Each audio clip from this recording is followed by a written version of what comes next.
Bevan, or is that your father? Call me G. Yeah.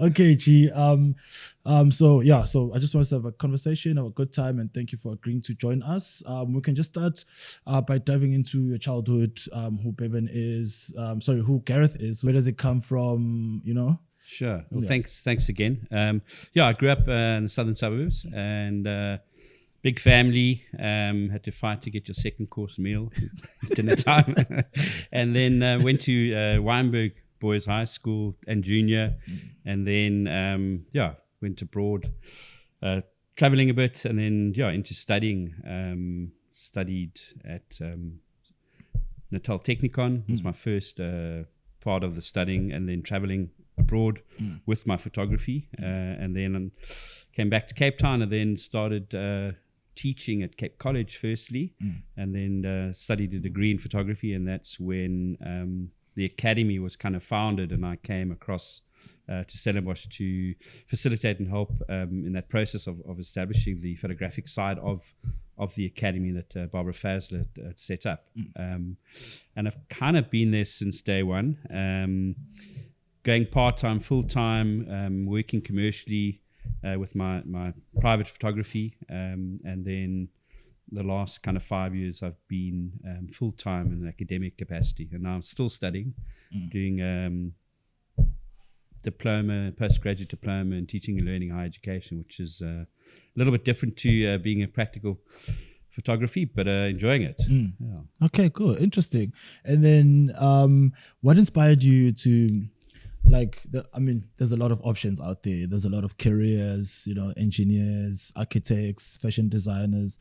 What sort of drew you into photography? What stood out for you? I strange to say that there was a time when I do a lot of surfing, and I was young, and we would hitch to Cork Bay Reef from Wynberg. This is in the 80s, and I remember paddling out and seeing a seal throw an octopus up as the sun was rising, as the wave was curling, and I just thought, I've got to capture this and share this with people to let them know what I'm experiencing. That was kind of the seed that started my photographic career. And it's just kind of grown and grown and grown, and fortunately I'm able to teach my passion. So, something like that I think is very unique, and it's, there are not a lot of people that can do that, unfortunately. But fortunately, I'm in that beautiful space to be able to, and still enjoying it, and we'll hopefully, touch wood, carry on enjoying it. Okay, beautiful, man. And then how did you venture into the education space? How did you find yourself in the classroom? I'd studied photography, and then I was working for a photographer in Cape Town, 50 Rand a day. And then in the evenings, to substitute that, I was the maitre d' manager of a wine farm, Constantia Eitzig. And then a friend of mine who was studying at Cape College, he was doing graphic design, said, if you want to get out of the wine industry, which I did, I wanted to focus in photography. He said, there's a lecturing post available at Cape College. Why don't you go for the interview?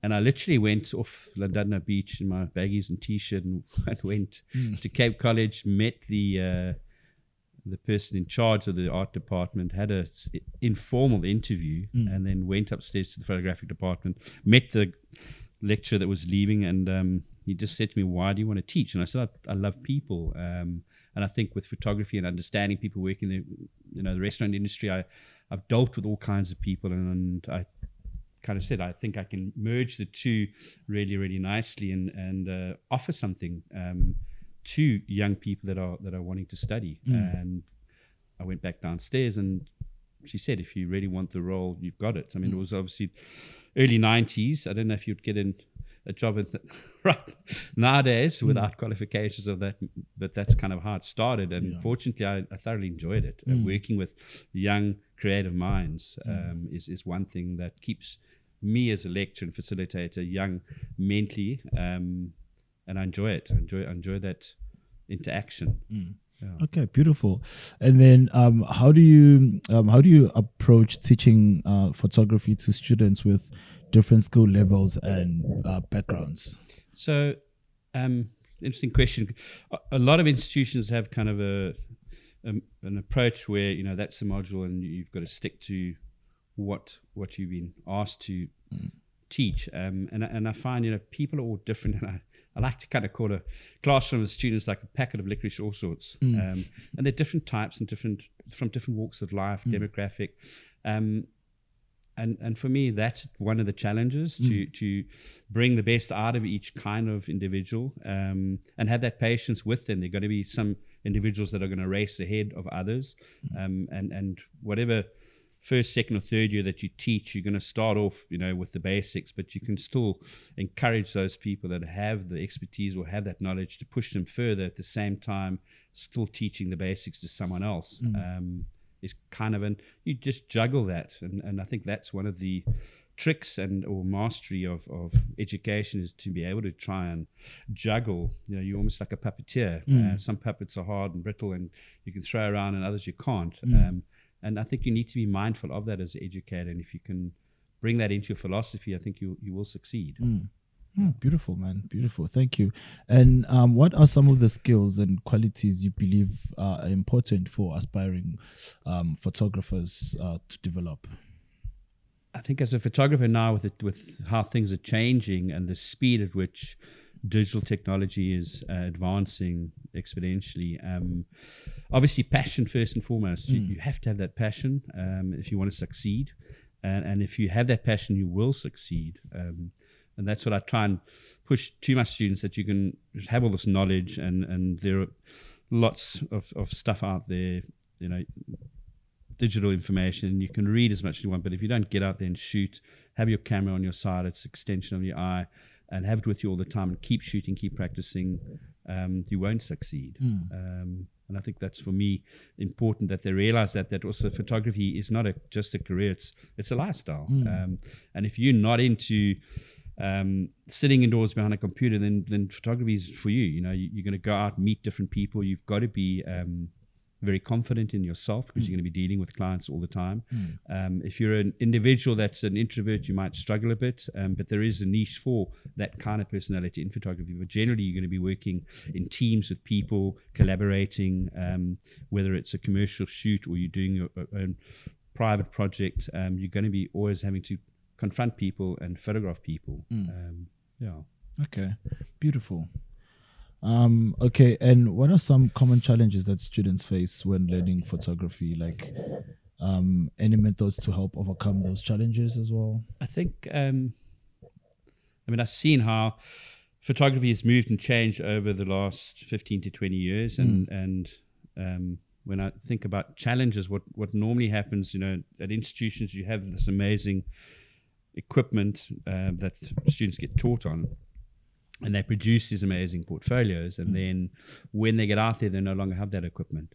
So I try and get the students to shoot and work with very basic elements, to really understand photography from the grassroots, and shoot in camera rather than post-production, because that's going to cost you. If you don't have the equipment, you're going to struggle, especially with the digital era that we're in now.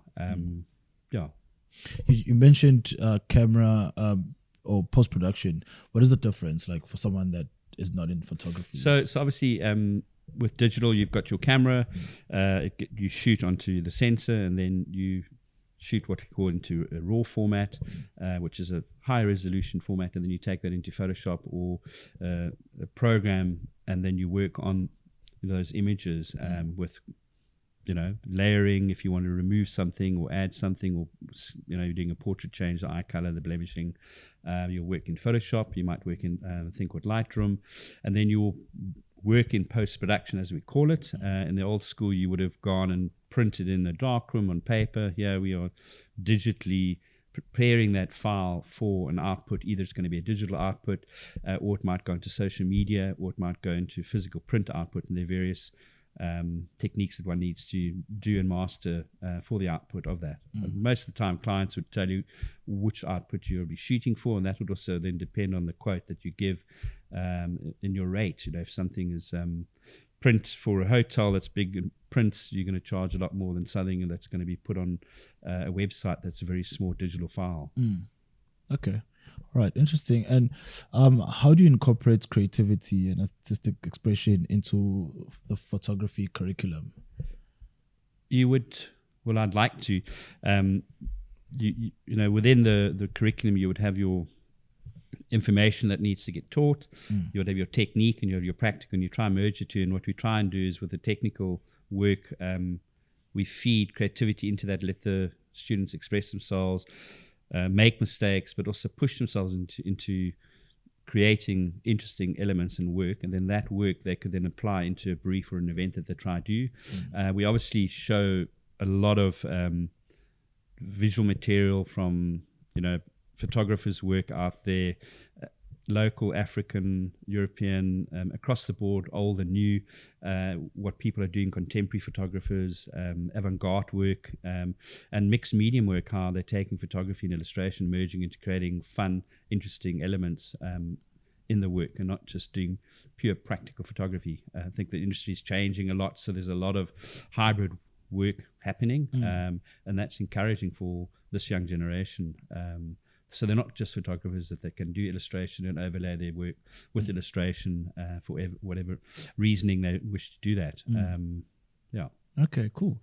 And then are there any specific photography projects or assignment that you find particularly effective in helping students grow and improve their skills? Yeah, we try and facilitate live briefs from a second year. Obviously, first year is the learning, so a lot of the students are not at a level of producing, although some are. But in second year, live briefs are basically where we get clients, bring them in, and then they will do a workshop, brief the students on their product or what they need, and then our students would physically go and shoot that. So they're getting on hands how the real industry works. And that's super important, because you can be very, very creative, but if you don't understand how the industry works, you're going to struggle. And a lot of photographers do struggle that are independent, who don't go through tertiary educational spaces, do find themselves lacking that knowledge of when they're on set and working with an art director, working with a graphic designer. There's a layout, and you've got to follow a certain look and feel. You can't go do your own thing. I'd say that's, Okay. Beautiful. And then how do you encourage students to develop their own unique style and voice in photography? Because, obviously there's photography on its own is a very creative industry, but sometimes there are specific things required, so how do you encourage them to come up with their own unique styles, but also still be within the appropriate brief or specifications required? Generally, what we'll do is we'd encourage, try and encourage students to, when they're starting in first year, and for instance, one of the briefs that works really well is go and find a portrait photographer or fashion photographer that you're inspired by their work, and they need to copy an image identically to that, and through that copying they've got to unpack, is it indoor, outdoor, is it artificial lighting, is it within the lighting, what kind of lighting is it soft, hard, softbox, snoot. They unpack that, and then I tell them, right, you've nailed it, now I want you to invent and create a narrative from that in your own, and push that element as far as you can. Often I encourage them to do two scenarios. One, what we are asking the learning, and they will produce an outcome that I've asked, and it ticks the rubrics. And then I say, right, now take that and create what you want. And we'll look at both and go, cool, you've given me what I've asked, but you push that element beyond. And out there, you need to push the element beyond. You need to provide what a client wants, or if you're doing fine art photography, but take it to another level that people are going to look at the work and go, that's unique, that's different. Who shot that? A lovely story. There was a photographer that shot portraits, and Merck used them to shoot their campaign because of the style of the portraiture. He had never shot cars before, but he was able to take his look and feel and apply it to a car. And you should be, as a commercial photographer, be able to do that and apply your technique to any kind of genre of whether it's product, people, fine art, and that's going to make you successful and put you ahead of the person next to you who produces sound, good technical imagery, but that's as far as they will kind of push that envelope. Okay, all right. Thank you. That's very solid. That's solid. And then, how do you prepare students for the real world photography opportunities and careers post graduation? post. Yeah. So we've obviously got a huge network of alumni, students who are always we're in contact with, and when they leave here, we encourage them to have a very strong and sound portfolio, and while they also are, in end of second and third year, to start develop relationships with other photographers and other companies where they see they might want to work in, whether it's the wedding industry or wine industry.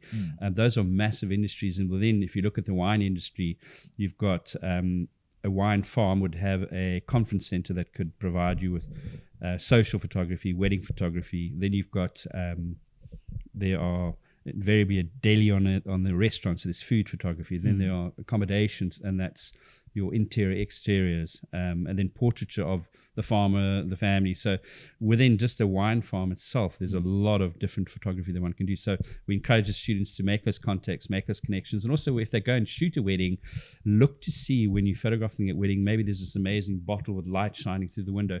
Photograph that. That can be used to market your wine photography, or you shooting different types of brands, juices, liquid fruits, whatever. But don't not shoot something. Always look for opportunities to build in your portfolio. And then the alumni often work for other photographers and for lecturers that do shoot. We keep in contact, and then any work that people come into the academy or ask about, we're looking for a photographer. We then promote our graduates and send them that information regarding, there's a portrait photographer that needs portraiture, or an assistant, or a wedding company needs some photographs or decor. Then there's quite a variety of students, and we know who is in what kind of industry, whether they are doing products or they're doing portraiture. We'll try to feed them that work. Okay. Have you ever experienced something like you'll find that there's gatekeeping where people are not given opportunities, or favoritism is a thing? Yeah, I think it can be a very cliquey industry. Like if you look at the fashion industry is probably like that, and people become hot property, and everyone will use that photographer because he or she is cool, and the hot cakes, that. And then also the people that are associated around that particular photographer are also, doing amazing work. But it's difficult to get into the industry if you need to know someone. You need to be very good at what you do. And when I say know someone, allowing you to provide the opportunity for showing your portfolio to people. Cold calling works to a certain degree, and a lot of students go out there and they knock on doors, and after 2 weeks, 3 weeks, they kind of become despondent and stop. But that's part of the industry. As an assistant, my job was, when the studio was empty, we would get the yellow pages and look for PR companies, marketing companies, phone them up and say, this is for the services. The company, the services. Do you need our services? Or you go and look at clients that you've shot before and haven't seen for 6 months. You call them up and say, hi, it's so-and-so, Garyth Bevan Photography. I haven't heard from you. Just wanting to know, is there any work out there? How are you doing? And that will keep that work coming through. But you've got to keep marketing yourself. It doesn't stop ever. Yeah, networking is a huge part of. And you've got to be persistent, committed, and passionate. The passion and that commitment will allow you to continue without being disheartened. And I think that's the biggest thing for graduates, is they're young, they get out there, and it's overwhelming, but just don't give up. Don't give up. Yeah. I also have a bit of a question that I wanted to ask Gareth. Is that considering the circumstances that we have now in our country, the economy, it's very down at this moment, and photography, in the photography space, how do we encourage young people to be entrepreneurial driven within the photography space? Because if we've seen a lot of creatives, they don't have the business acumen skills. How do we instill that to young people? And how do they actually navigate the industry, but with the business mindset? Because at the end of the day, we have needs to meet. Absolutely. Thanks for that question. It's a great question, because there was a photographer that my second years, we went and met up with a British photographer who only works on Instagram. It doesn't have a website, doesn't have budgets, and through social media and these platforms that are inexpensive, and getting your work out and putting it in the right spaces, he got work, and he's got over like 1 million followers now, and he is getting international brands using his work. You know, and a lot of students think, for instance, the platforms like Facebook is for over 40-year-olds, but those 40-year-olds are the people that will hire you. So you must have a platform on Facebook and on Instagram and on Behance, and put it many platforms out there as possible, LinkedIn, so that when people go on, they will see you and then get linked to other sites. I mean, that's how people are traveling the world, young people, digital nomads, working in Lisbon for clients in Cape Town and abroad. So it doesn't cost them much to have these platforms out there, and that is something I would strongly suggest to this generation. And then also, you know, with your portfolio, you want to kind of tease people and promote and get it out there. So go and create a short video clip and motivate and promote yourself. That's very, very important. And that's also cost effective. You can get a friend, cell phone, who am I, what I do, put a show reel together, and then get it out there. It's kind of, hopefully that answers a bit of that side. It is a difficult industry, photography, make no mistake. But as I said, if you're passionate enough and you want it, you'll get it. If you've got the skills, and you'll learn the skills in tertiary education, or you'll learn it on your own. However you get to that level. I mean, one of the nice things of tertiary education is you're going to get exposed to a lot of different kinds of equipment that are used out there. So your opportunities of assisting and being employed will be a little bit greater than someone that doesn't understand the various types of equipment, because there is so much out there that is being used, and you need to be familiar with the equipment. You need to be familiar with the programs, post-production. No one's going to hire you if you don't have those skills. Okay. Yeah. Thank you so much. Pleasure. Thank you, Sizwe. And then how impactful is a collaborative and supportive learning environment? I think it's incredibly important. Collaboration is one way where learning excels hugely. And at the Academy, you know, we always in photography have crits halfway through where the work goes up, and we look at the work and the students talk to each other, what's good, what's bad about the work. And that encourages other students. They might see something in a student's work, I like that idea, I like that look, I can apply that in what I'm doing with my portraiture or whatever the genre was. And you'll see how quickly the quality of the class as a whole goes up, you know, exponentially with that kind of type of learning in mind, with collaboration. Okay, thank you. And can you share a memorable success story of one of your students, perhaps, who gone to do great things in the industry? Maybe. Just quite a few.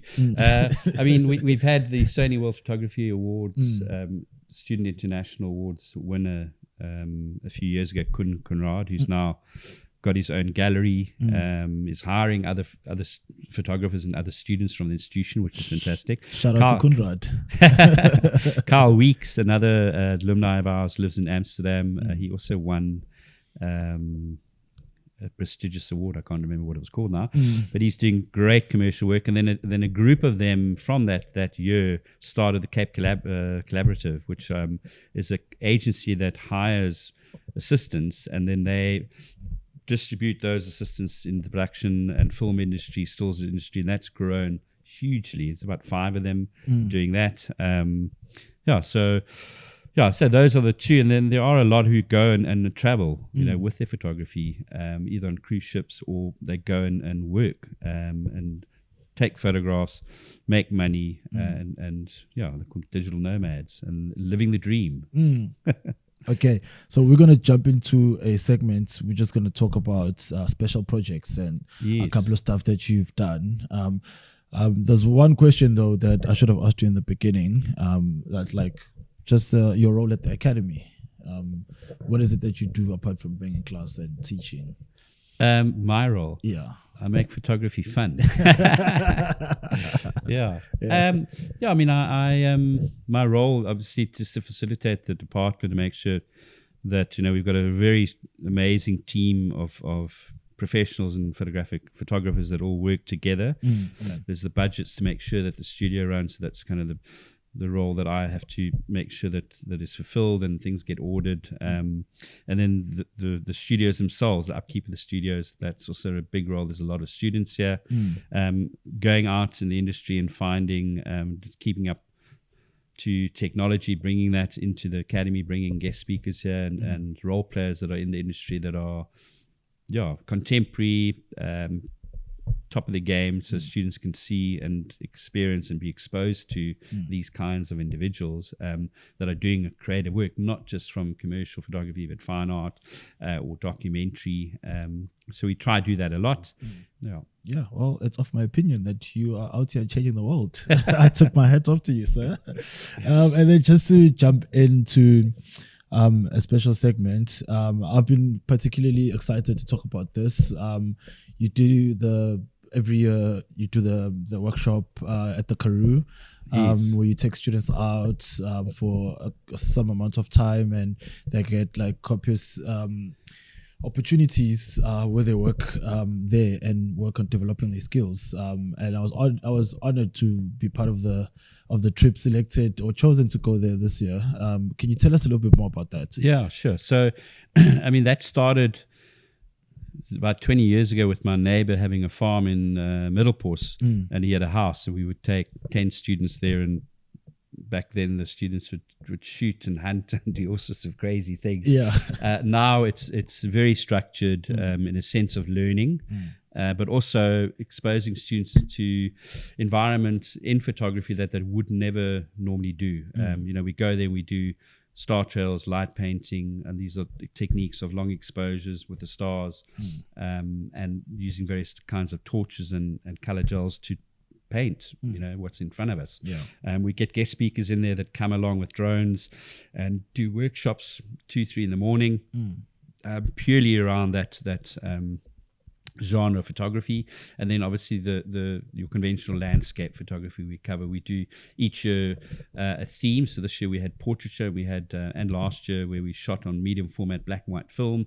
That's the darkroom side of it. And then those negatives were processed by the students. First time handprints were done in Barrydale, and we do a weekend that's attached to that weekend, and then those prints ended up at the Barrydale Film Festival at the end of the year. And Academy's the only school or tertiary education that has a wall there dedicated to us, which is great, thanks to Graham Abbott, the coordinator of that. And then the Karoo, what's lovely about it is you've got first, second, third years, high certificate, all mixing. So the third years are hanging with the first years, providing them and sharing information. So again, there's this amazing learning, collaborative experience that happens on the weekend. It's fun. Normally there's some drumming of guitar and some tussies that goes down at 2 a.m. when it's freezing cold. That's cold. Kind of what we do for 3 days, not just talk, eat, photography. Yeah, okay, beautiful. And then last week, I think it was last week Friday, you guys had a shoot with BMW. Yes. Yeah. Tell us a little bit more. Okay, so that was a product product brief, and we did a collaboration with Donford BMW in Stellenbosch, and the second year photography students, their theme was also cross-processing, which is an analog technique we use, but you can also do it in digital. So we did both of those, and you had to shoot a brochure, digital banner, and then 2 flagship huge posters using their branding. And it was really, we had a lovely opportunity through Frank, the certificate lecturer, had contacts at Cape Town International Airport. So we had a Learjet, a private hangar, and then the latest Land Rover, and the latest e-bike. And then each student, between 2 students, had to provide a model. So we had a whole lot of models. Fortunately, one of our ex-students works in a modeling agency, so we contacted them, and they brought about 10-15 models that were up and coming. So we had abundance of amazing models, demographic, and we shot on the airport for the first part of the shoot, and then last week at Donford's in their actual showroom doing multiple exposures of what we call light painting, and then merging it in Photoshop, masking it together. So commercially driven brief, and that's pretty much what you would get in the real world, that kind of experience. You don't get, an institution that can give you a Learjet and the BMW the latest. Yeah, so it's great, and we love doing that. And photography is about getting out there and shooting. It's not all textbook. You can learn as much as you want in the textbook, but if you're not out there shooting practically, you're not going to learn. And we want the students to be exposed to that. So from, that brief to documentary briefs to small product briefs, we try and mix it up as much as possible so the variety and exposure is consistent for what the industry needs. Okay, beautiful. And then one last project, Sihle. Yes. Yeah, what's happening there? Okay, so Sihle is a recycled products that are made from old sailing yacht sails and also discarded banners that corporates make, and they get donated to Sihle, and they create these amazing bags, and they use the local people from Hart Bay that do all the stitching, so it's creating work. It's a community-based type of project, and then we did a collaboration with them, photographing the bags in a functional manner. So we shot on location in their factory, beautiful portraits of the workers working, stitching, close-ups, and then on location, each student had to shoot the bags with a concept and idea of whether it was going down to the beach or rock climbing, or a learner with the backpack and the laptop and the functionality of that, and shoot that and together with a little video. So it was a great collaboration, and it was lovely of them. Each student got a little bag afterwards, which was great. Oh, nice. Yeah, I've seen those bags around campus. I'm jealous I didn't get one. Okay, cool, perfect, thank you. And then with coming back to Garyth Bevan photography. Yes. Where can people find you? I'm all over, like a rash. Yeah, it's up to you. You can look in your frame, or you look in that camera and just like dish it out. So I've got Garyth Bevan photography on Facebook. So I also as I said earlier on, you've got to put your stuff out there on different platforms for different age groups. Facebook Garyth Bevan photography, also Instagram Garyth Bevan photography. Then I've got a website, www.garethbevan.com. And then LinkedIn, Behance as well, Garyth Bevan photography. And the sites have different kind of genre of photography and different. The Behance is more my private work. Instagram is a bit of a mix. There's a lovely series I did on the Instagram. You might all enjoy it. I did a portrait each day in lockdown of characters and identity, which was kind of fun and kept me sane. So go and have a look at that. And then I'm at the Academy, every day if people want to pop in here. Okay. I have a couple of questions. Of course. So for young people, who are looking to study photography, what do you feel Stellenbosch Academy has to offer that's maybe different from the other academies or other places? I mean, you've mentioned quite a few things already, but I'm wondering if you could summarize it. I think, what's lovely about the academy is a student can come here wanting to do fashion, and we will direct them in that avenue. Even if they're doing a product brief or documentary brief, they can tailor make it into a fashion oriented documentary brief. So we allow for that scope of diversity to happen. Everything's not set in stone. I think that's very important. I also think the facilities here are incredible. We are very, very focused on technique first and second year in the academy, and there's reason for that, because once you've got that technique, you can apply it. Once you've got your concept in third year and you understand your style, you can apply that technique brilliantly. So you can shoot wine bottles, you could shoot documentary, you could do still life, and do it well. I think a lot of institutions do focus on a lot of conceptual elements, which is incredibly important, and they lack the technical grounding, the base that we provide here, and then also the kinds of equipment we've bought equipment across 10 years that has high end, low end, that has all the brands, so you're going to be familiar with whatever studio you work in, if you're an assistant or out there, you will be exposed to working with that kind of equipment, which is very important, I think.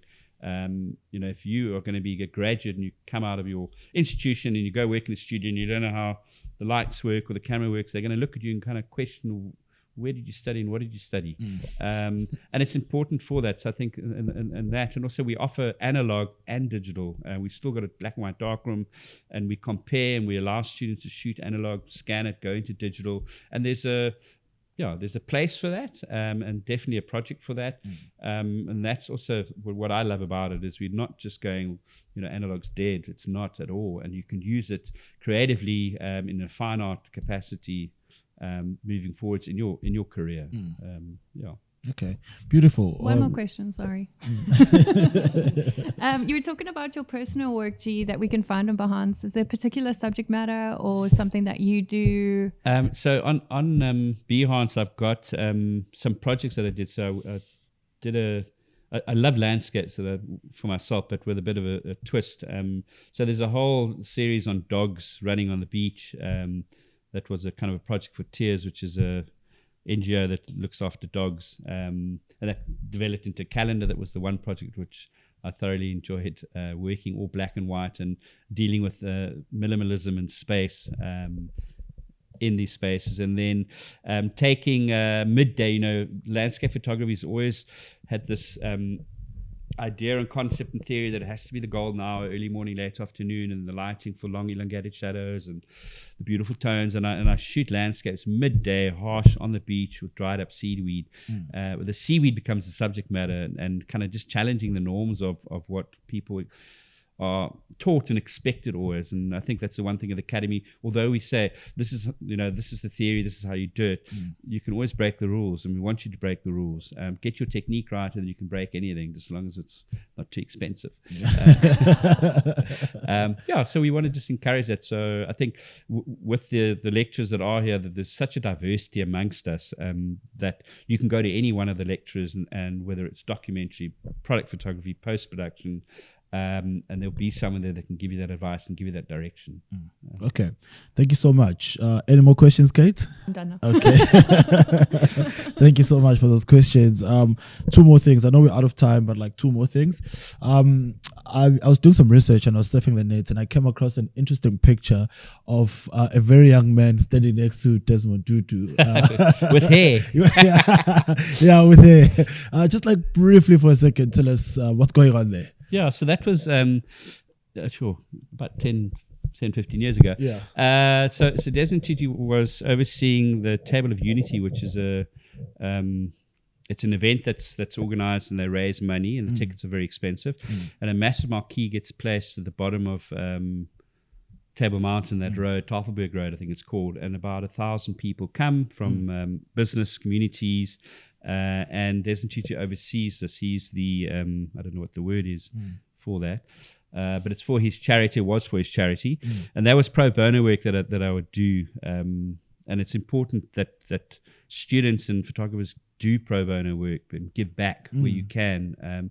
That's the beauty of photography. You're going to use this amazing medium that can change people's lives through your vision and how you interpret things in front of you. And it's also a huge responsibility that one needs to remember if you look at visuals and imagery in the world.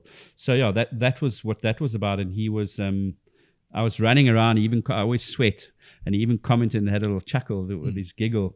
And he said, "Come here," because he took the camera and gave it to someone else to take a picture of us. Yeah. And I've got that. Yeah, that was that photograph. Yeah, lovely man. Yeah. Wow. Yeah, I was very blessed to have met him. Yeah, that's amazing. Yeah, that's amazing. I was gonna have a second question to that, but you've already answered it. I wanted to ask, what advice would you have for the young people out there, especially with doing pro bono work and giving back? I mean, it's important, and also not only that, you're marketing yourself by going out there. You end up, and amazing with these functions, you end up sitting down next to someone, having a meal, and dialogue starts, and the table. So, who are you? What you doing? And why are you doing this? And then you go, I'm not doing this for free because it's something I want to do.